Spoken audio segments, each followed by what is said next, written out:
Я не видела своего мужа уже полгода. Мои дети выросли практически не видя своего отца. Я устала быть в доме главной и постоянно принимать важные решения в одиночку. Я уже сама научилась ремонтировать краны и прибивать к стене полки. Мои подруги называют меня белой вдовой, потому что на все праздники я прихожу одна. Не волнуйтесь, все эти женщины замужем. И сразу вас успокою, их мужья живы и здоровы. Просто они практически не бывают дома из-за своей работы. Ведь работают они капитанами дальнего плавания. Добро пожаловать в Хорватию. Это «Жизнь других».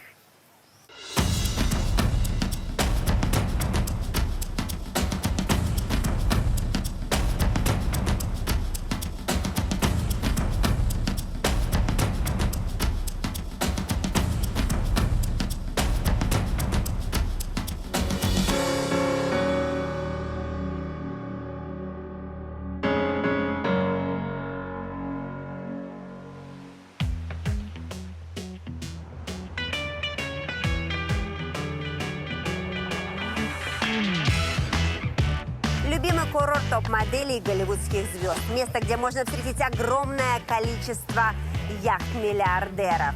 Локация для съемок «Игры престолов». Да, все это о солнечной Хорватии.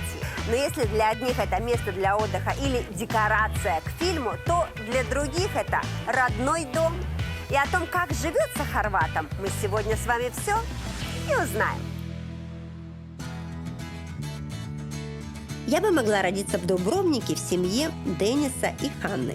Жила бы в самом центре города со всей своей большой семьей и проводила бы свободное время, играя с друзьями под окнами своего старого дома. А возможно, я бы жила в городе Хум, в семье Александра. Каждое утро я бы ездила в школу в соседний город, а по выходным обожала бы поезжать с родителями к морю. А возможно, родилась бы в городе Апатия, в семье Томислава и Теи. Постоянно ждала бы своего отца с работы и проводила бы много времени на соляной ферме своего дедушки.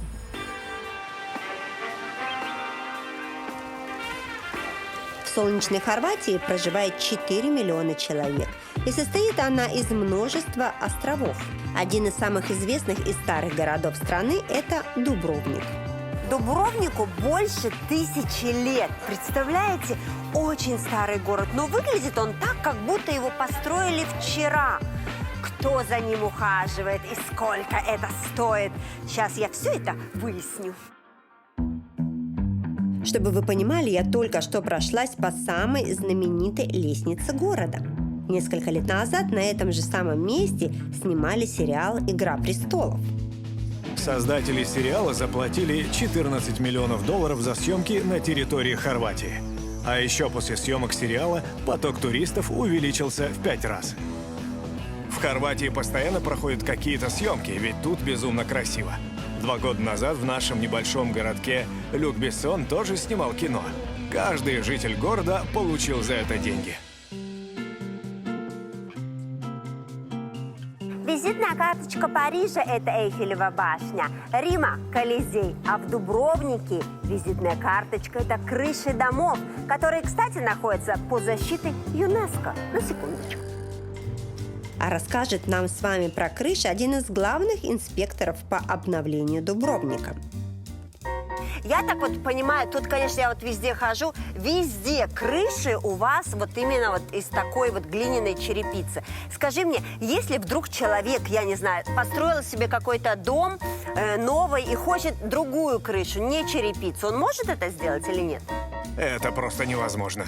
Мы следим за тем, чтобы сохранялся архитектурный ансамбль города. Такую вот крышу сделать из черепицы, сколько это может стоить? Скажу честно, удовольствие это не из дешевых. Квадратный метр такой крыши обойдется в 3800 кун.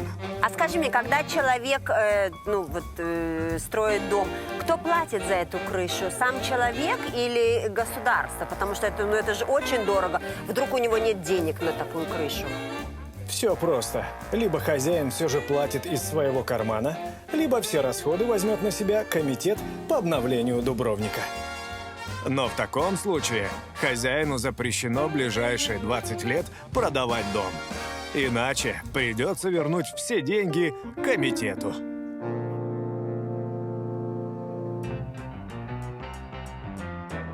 Четверть городского бюджета уходит на поддержание города в первозданном виде. Но нам не жалко, ведь благодаря туристам все вернется, причем в тройном размере.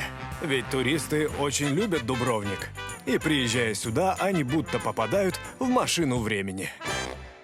Ну вообще, вот этим домам, ну сколько, это 17 век, правильно? Большая часть домов 15 века, но есть и 12 и даже 11. А вообще, скажи мне, ну престижно здесь жить или все-таки очень много проблем жить в старом городе? Иметь здесь квартиру престижно, ведь ее можно сдавать туристам. Многие семьи переехали за город, чтобы зарабатывать на своих квартирах. Государство заботится не только о крышах города, но и о будущих мамах. Страховка полностью покрывает роды в государственных клиниках, поэтому только богачи или звезды станут платить от 5 до 10 тысяч евро за частную клинику, когда условия в государственных роддомах отличные и полностью отвечают всем нормам. Кроме отличных условий в роддомах, жительницы Хорватии также довольны своим декретным отпуском. Молодой маме предоставляется отпуск длительностью 14 месяцев.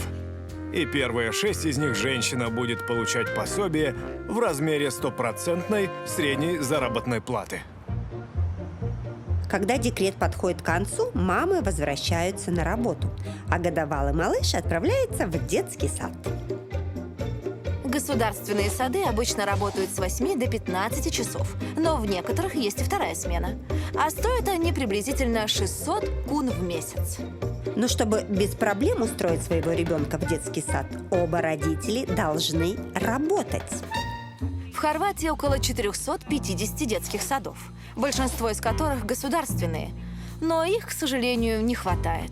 И в приоритете у государства работающие родители, которым действительно не с кем оставить ребенка. Дошкольное образование в Хорватии не обязательное, но за год до поступления в школу каждый ребенок должен посещать подготовительную группу детского сада. Часто родители жалуются на то, что детей невозможно выгнать погулять на улицу, потому что у них есть телефоны, компьютерные игры, приставки, и им нет смысла идти и бегать с мячом на улице. Но один человек в Хорватии решил эту проблему. Как, спрашиваете? Сейчас узнаете. Я обратила внимание, что улицы Дубровника опустели, и никто из детей не гуляет, как это было в моем детстве. Поэтому я решила организовать бесплатный фестиваль для детей и родителей, чтобы улицы вновь наполнились детским смехом. Достаточно было только научить детей тем играм, в которые мы играли в детстве, и теперь их не загнать домой. И несмотря на то, что такие фестивали проходят раз в несколько месяцев, уже и без них девочки стали прыгать с подружками через скакалку, а парни гонять мяч друг с другом. Лайфхак из Дубровника, так сказать. Но некоторые жители и не думали пропадать с улиц города. 12 часов дня, когда все жители города прячутся, голуби прилетают на площадь, потому что у них будет бесплатная еда. Господи, ребята, берегите голову. Бесплатная еда не всегда это хорошо, потому что они, посмотри, они прям борются за нее. И это их бог практически. Так. Каждый голубь Дубровника знает Маринку в лицо. Ведь уже 44 года он их главный кормилец. Вы можете подумать, что он просто добрый человек, который подкармливает птиц. Но не тут-то было. Это его работа. Я, честно говоря, даже не могла пройти за вами, потому что такая стена голубей была. Это какой-то кошмар. Ты видишь, что творится? То есть это каждый день такое происходит? Да, 365 дней в году. Скажи, ты сам приходишь и кормишь их? Где ты берешь этот корм? Каждое утро мне выдают зерно. Так, подожди, так кто оплачивает всю эту, не знаю, как это, пир этот? Это все оплачивает город. На корм голубям уходит порядка 40 тысяч кун в год. Для нас очень важно присутствие птиц. Ведь если им нравится город, то и туристы будут в восторге. Слушай, это просто я такого еще никогда в жизни не видела. Они же друг на друга, смотри, на голове друг у друга. В принципе, если вот людям дать бесплатной еды, будет то же самое. Посмотрите вот на эту схему, поэтому никогда не любите бесплатную еду. И они все съели. Ну, скажи мне одну вещь. Кто убирает за голубями? Специальные службы, которые отвечают за чистоту в городе. То есть, внимание, государство Хорватии кормит голубей и имеет фирму, которая убирает за голубями. Ничего не понимаю. Ничего не понимаю. А люди, нормально с людям живется, да? Жители их очень любят. Ругаются только владельцы ресторанов, потому что они летают у столиков и распугивают гостей. Ой, ну все, идем. Честно говоря, я такой стресс пережила. Птиц часто причисляют к местным жителям. И если на площади ежедневно собирается по 500 голубей, то людей в старом городе всего в 3 раза больше. К сожалению, сейчас в старом городе проживает всего 1500 человек, хотя в 80-е тут было около 5000. Когда идешь в центре Дубровника, в старом городе, ощущение такое, что ты или в музее, или это декорации для какого-то фильма. Но на самом деле здесь до сих пор живут люди. Видите вот эти окна? Тут они живут. И как им тут живется в центре? Престижно ли это? Или, может быть, они мучаются и обречены на вечные ремонты, потому что этим домам по 1000 лет. Что гадать? Давайте зайдем и спросим. Семья Сарич живет в самом сердце города, и окна их квартиры выходят на главную площадь. Так как у Хелен и Денниса 4 детей, государство подарило им эти апартаменты, как многодетной семье. Пришло время заглянуть к ним в гости, чтобы узнать о всех прелестях жизни в старом городе. Ой, какой потрясающий подъезд, так не понимаешь, что это такое? Корабли какие-то, то ли выставка, то ли подъезд. Вот он, старый город. О, Господи. Ой, пора, мне кажется, заняться спортом. Всего 2-й этаж, но ощущение, что поднялась на 9-й. Окей. Hello. Вы сейчас можете подумать, что я какая-то немощная и не могу на 2-й этаж подняться. Просто по такой жаре иногда сложно даже на 1-й этаж зайти. Так, ну вот так квартира в старом городе выглядит изнутри. Ничего особенного, даже никогда бы не подумал, что это квартира, которой 1000 лет. 1000. Иди сюда. Вот это кухня. Вообще вся квартира метров 60, около 60. Вот кухня достаточно просторная, то есть холодильник, фотографии. Ну, тут все тоже понятно. Мусорка одна, кстати, вижу. Тут же ванная комната. Тут же окно. И белье сушат вот здесь, на улице, потому что места больше нигде нет. Красота. Так как квартира небольшая, все дети живут в одной комнате. Так, ну вот это у нас получается спальня детская, я так понимаю. Тут на 3 человека. Детская как детская. Как и живет любой ребенок. Честно говоря, потолки я могу даже достать, но... Знаешь, как интересно, что невозможно поверить, что это такой старый дом. Знаешь, вот только вот эти вот арочные окна напоминают отдаленно. А так, в принципе, обыкновенный дом. Идем дальше. Так, и вот еще одна спальня. О, наконец-то шкаф. Я думаю, где шкаф в этом доме огромном? Вот и все, в принципе. Честно сказать, боже, посмотри, какое окно красивое. Ой, как в кино. Ну, честно говоря... Квартира как квартира. У меня очень много вопросов, поэтому идем поговорим с хозяевами этого старинного. Язык не поворачивается, но так оно и есть дома. Идем. Мы с женой обожаем Дубровник.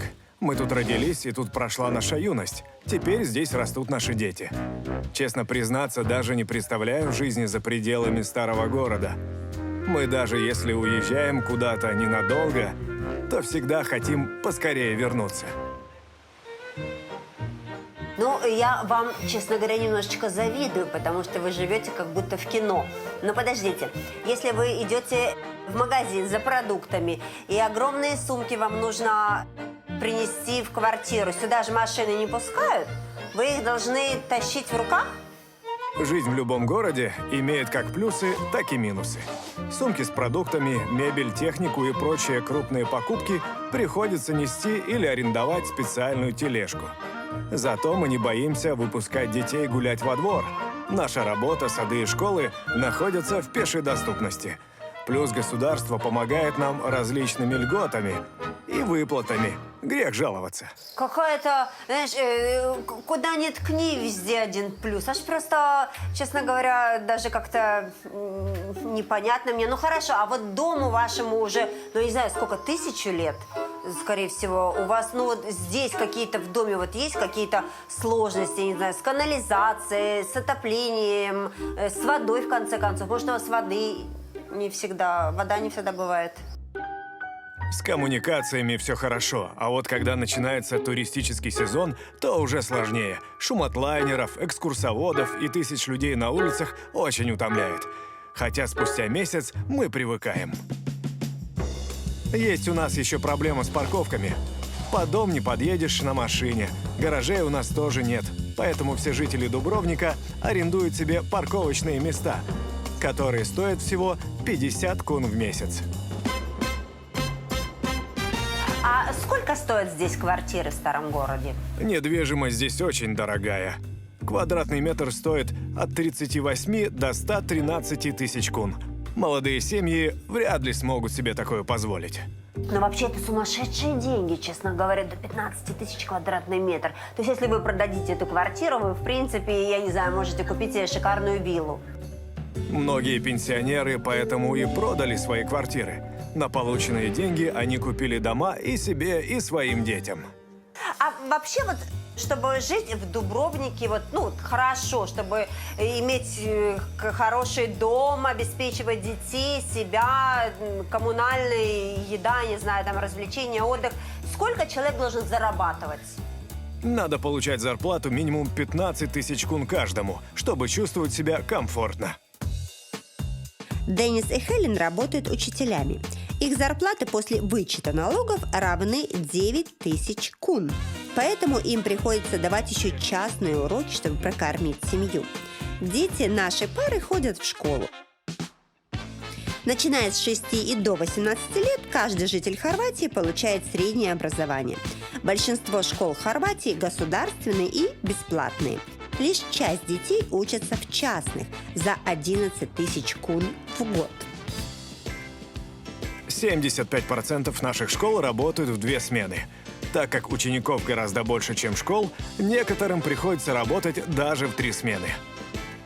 Учебный год длится с начала сентября и заканчивается в июне с перерывом на новогодние и пасхальные каникулы. Помимо уроков, хорватские школьники записываются в различные спортивные секции, но особой популярностью пользуется теннис.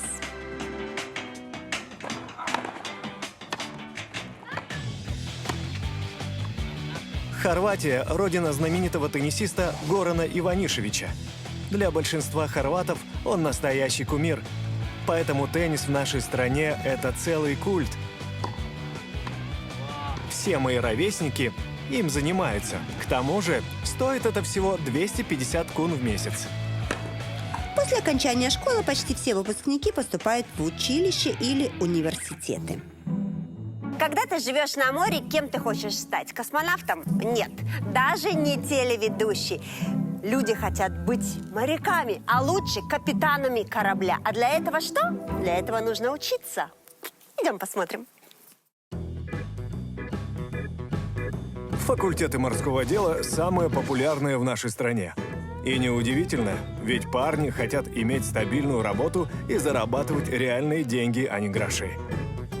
Но для этого надо усердно учиться и пройти серьезную практику.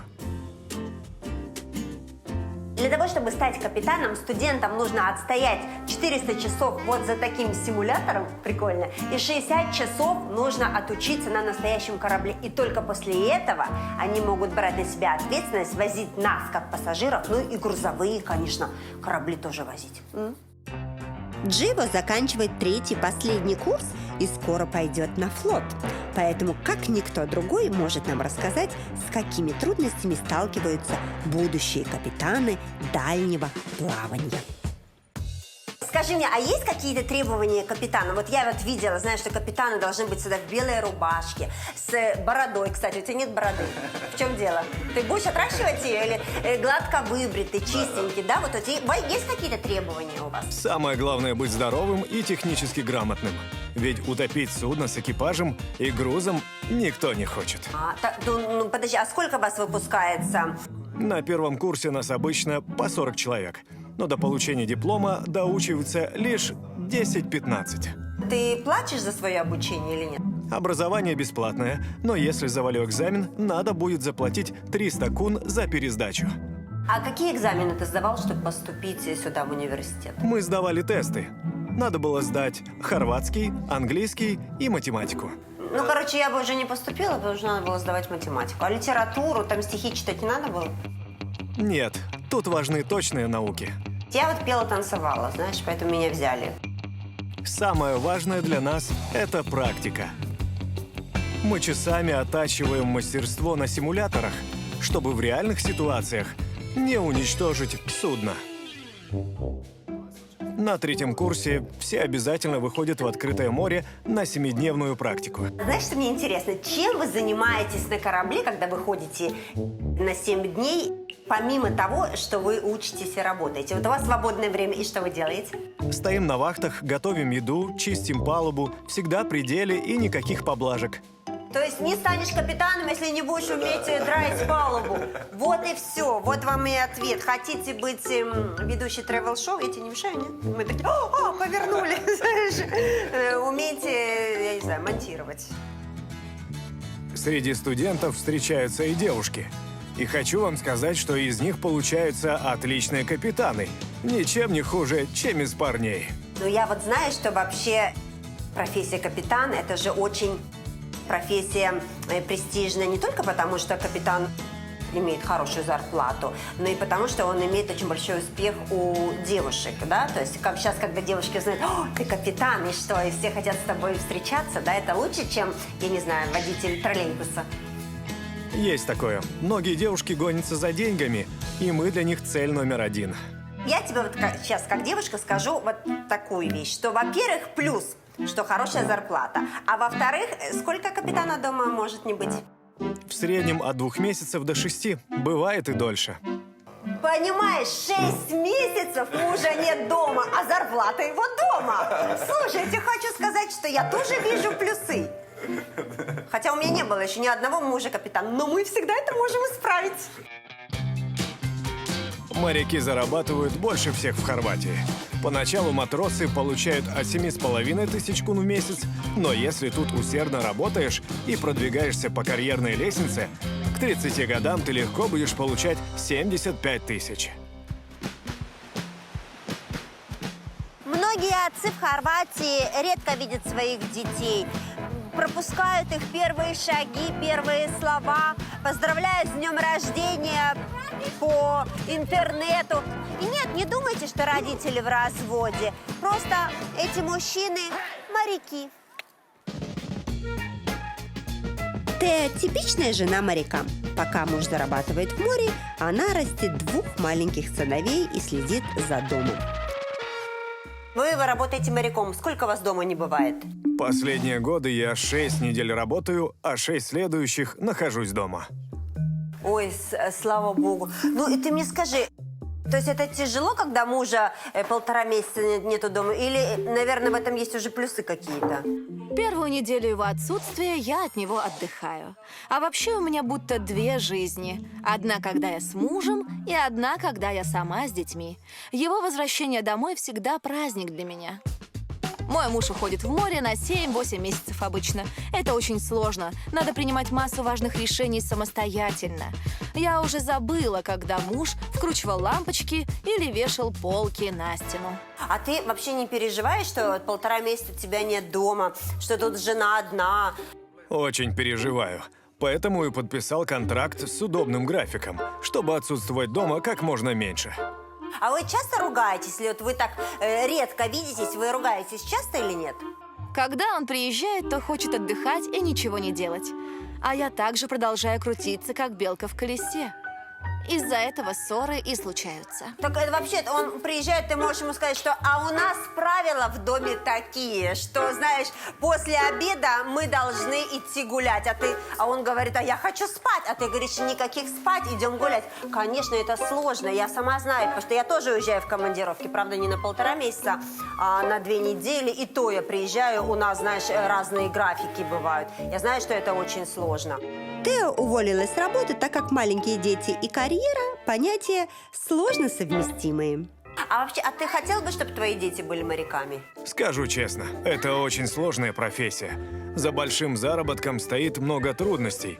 Находиться в замкнутом пространстве в открытом море психологически сложно. Поэтому пусть мои сыновья решают сами, кем им быть. Я поддержу любой их выбор. Семья Абрам живет в городе Апатия. На коммунальные услуги тратит 800-1200 кун в месяц. А квартира, в которой они живут, обошлась им в 2,5 миллиона кун. Недвижимость в Хорватии очень дорогая. Ведь спрос есть не только среди жителей, но и среди иностранцев. Из-за прекрасного климата люди готовы платить по 112 тысяч кун за квадратный метр. Несмотря на такой ажиотаж, очень много вилл в Хорватии остаются заброшенными и никак не могут найти новых хозяев. Очень много домов в стране имеют по несколько владельцев, либо же у собственников нет на них полного пакета документов. Такая путаница произошла в связи с распадом Югославии. Поэтому виллы стоимостью в 3, 5, 10 миллионов евро простаивают не одно десятилетие и теряют свой товарный вид. С помощью Адриатического моря жители Хорватии не только привлекают туристов, но и получают соль. Каждый год мы собираем 1500 тонн морской соли. Нашу соль покупают как для технических целей, например, посыпать дороги зимой, так и для местного производства прошутто. Также ее продают в сувенирных магазинах Дубровника.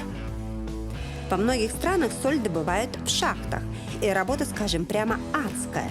Ведь работники трудятся в нечеловеческих условиях, растрачивая свое здоровье. В Хорватии же никто не погружается глубоко под землю и не жертвует своим здоровьем. Все находится на поверхности, и соль здесь выпаривают из морской воды. А как именно это происходит, узнаем у хорватских рабочих. Так, а скажите мне, пожалуйста, а что вы делаете? Мешаем соль, чтобы она не скомкивалась. А скажите, а вам для ног это не вредно столько времени находиться в соленой воде? Наоборот, очень полезно. То есть не разъедает ноги, то есть практически вы лечитесь? Да, лечимся. Ну а что, солевые ванны каждый день, почему бы и нет, правильно? Ну, мне кажется, что вы как-то тут так не очень сильно напрягаетесь. Слышь, так палкой развозить эту соль. Честно говоря, для меня бы эта работа в детстве. Мне мама все время говорила: Жанна, не развози вот эту манную кашу по тарелке. То есть я, в принципе, занималась в детстве тем же самым. Ну, а можно мне палку взять, попробовать? Или что это?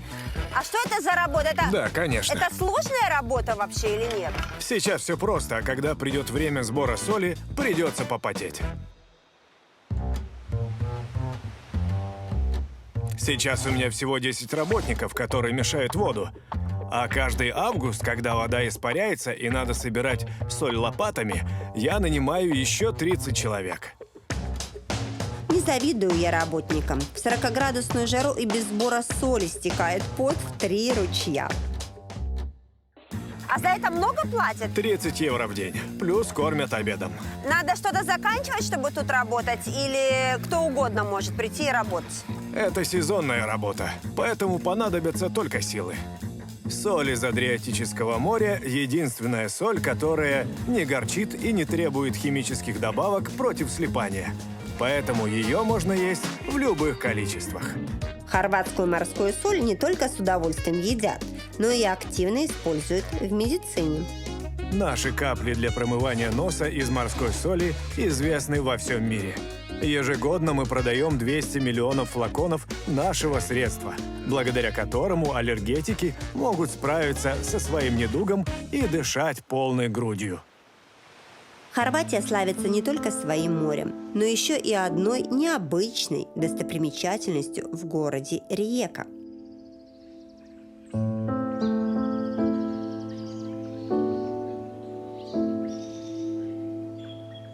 В Хорватии есть кладбище домашних животных, где можно похоронить своего любимого питомца, который прожил у тебя очень-очень много лет и стал частью твоей семьи. Но самое удивительное, что прямо возле кладбища есть площадка для выгула собак. Посмотрите, в тенечке собачки могут бегать, ты можешь сидеть на лавочке. Красота! И смерть, и жизнь – все рядом. Данное кладбище было основано в начале 20 века. Долгое время в Европе не было подобных аналогов, поэтому многие приезжали сюда из Австрии, Италии и Франции, чтобы предать земле своего любимца. Начиная с 2004 года власти запретили хоронить животных в земле, поэтому кладбище домашних животных превратилось в парк.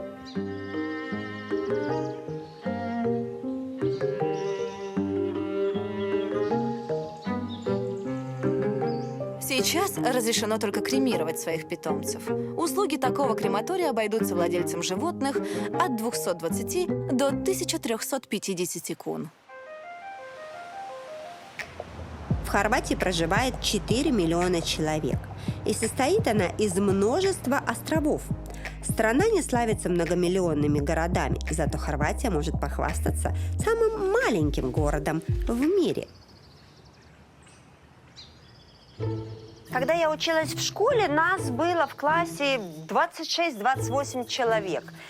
И я сейчас приехала в город, в котором живет 28 человек. Представляете, это все равно, что я бы всю жизнь жила со своими одноклассниками. Вот это да. Город Хум занесен в книгу рекордов Гиннесса. 22 взрослых и 6 детей живут в нашем маленьком городке. Каждый житель выполняет свои обязанности. Здесь есть мэр, судья, почтальон, пожарный и врач. Александр – коренной житель Хума. Ему 42 года, и всю свою жизнь он прожил именно здесь. Как создают семьи и живут в самом маленьком городе мира, сейчас узнаем у Александра. Ты женился на ком? На девушке, которая тоже в этом городе родилась, и ты с ней вырос? Я познакомился с девушкой из соседнего города. Мы полюбили друг друга, и она согласилась переехать ко мне. Уже 10 лет живем в Хуме. Почему вы не уезжаете отсюда? А какой в этом смысл? Нами тут хорошо. А если что-то надо, то я всегда могу поехать в соседний город. А есть ли у вас тут, я не знаю, магазины? То есть купить химию для дома, школы, детские сады? У нас в городе этого нет. В сады и школы отвозим детей в соседние города. Там же и закупаемся всем необходимым. У нас лишь сувенирные лавки, рестораны и гостиницы. То есть у каждой семьи есть машина, да? У некоторых даже несколько. А вот пожилые люди раз в неделю заказывают себе доставку всех необходимых продуктов. В Хуме растет всего 6 детей дошкольного возраста, а самому старому жителю города 70 лет. Многие семьи живут здесь веками, а новые жители в Хуме практически не появляются. А мэр города у вас есть? Да, это я. Ты? Ты мэр? Да. Я говорю с мэром города? Да. А как ты стал мэром? Тебя выбрали или ты сказал, что я буду мэром? Каждый год в июне проходят выборы мэра. И за тебя все проголосовали, все 27 человек, да? А, ну дети же не голосуют, поэтому, значит, меньше проголосовали. Голосуют не жители, а мэры соседних городов. Их 11 человек. Они выбирают одну из 2 кандидатур, голосуя на деревянных палках. Сейчас в 21 веке? Ничего себе! Да, вам не послышалось, каждый голосующий оставляет засечки на такой вот деревянной палке. Каждая из сторон соответствует одному из кандидатов.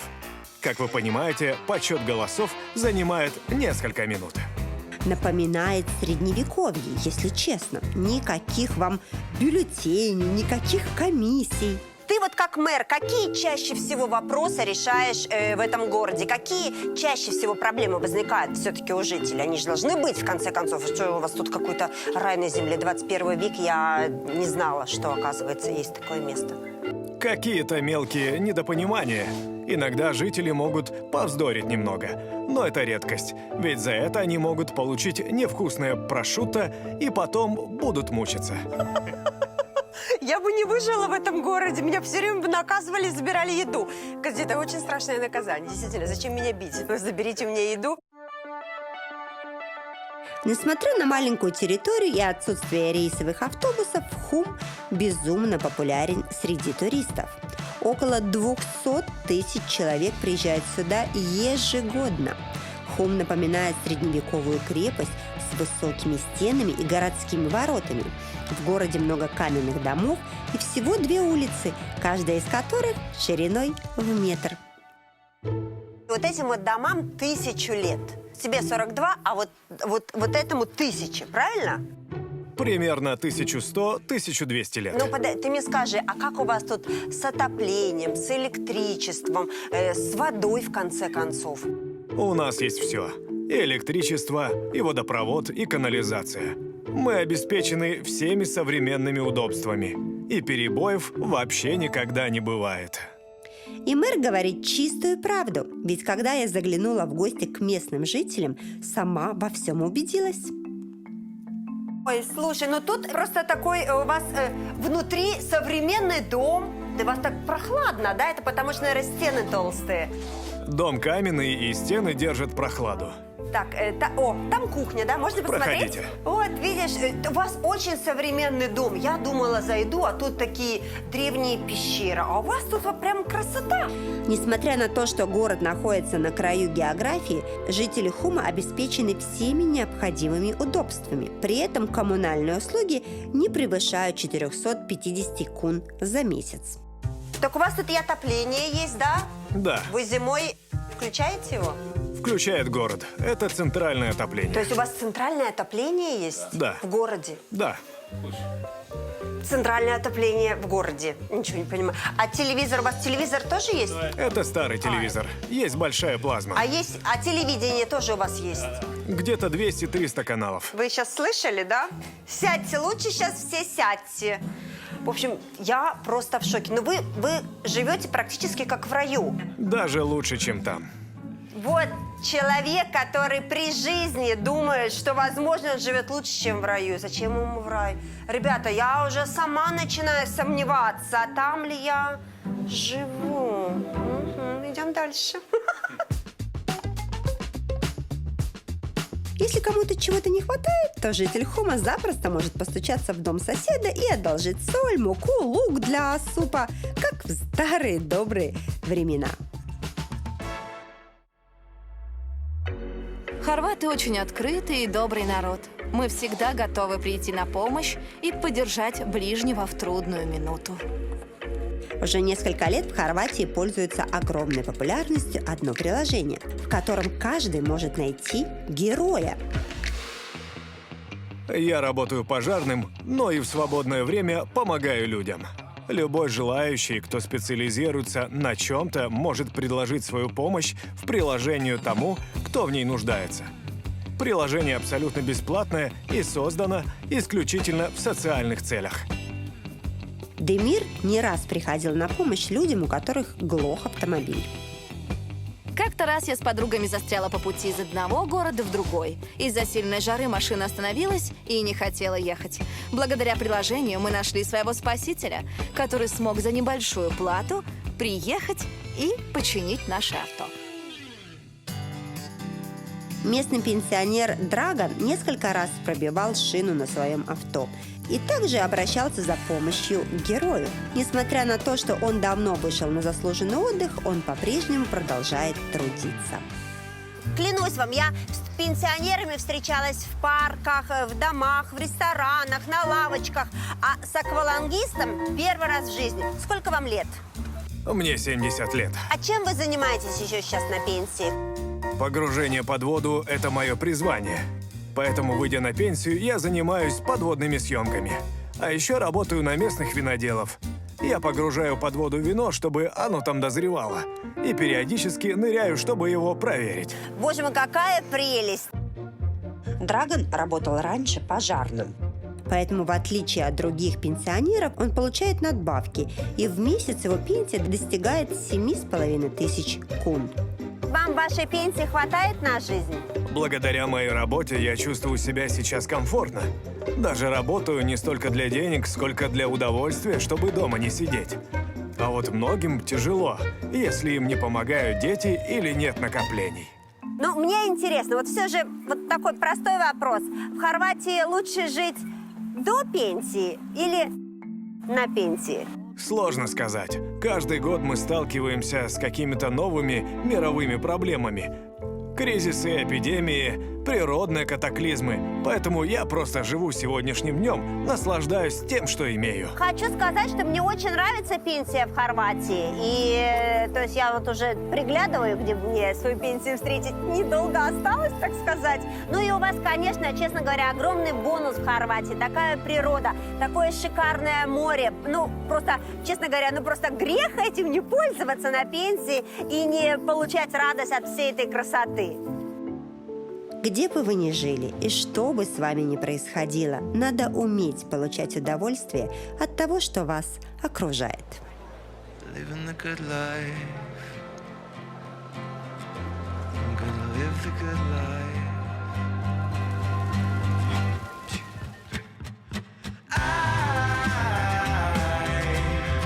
I wanna get lost tonight.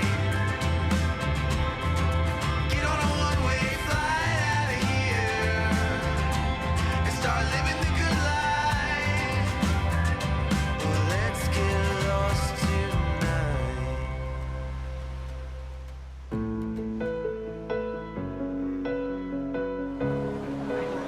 Красота Хорватии не только в пляжах и природе, но и в людях. Они всегда готовы прийти на помощь и могут знать поименно всех жителей своего города. А самое главное, любят свою страну за то, Что здесь невероятное море. Самые отзывчивые люди.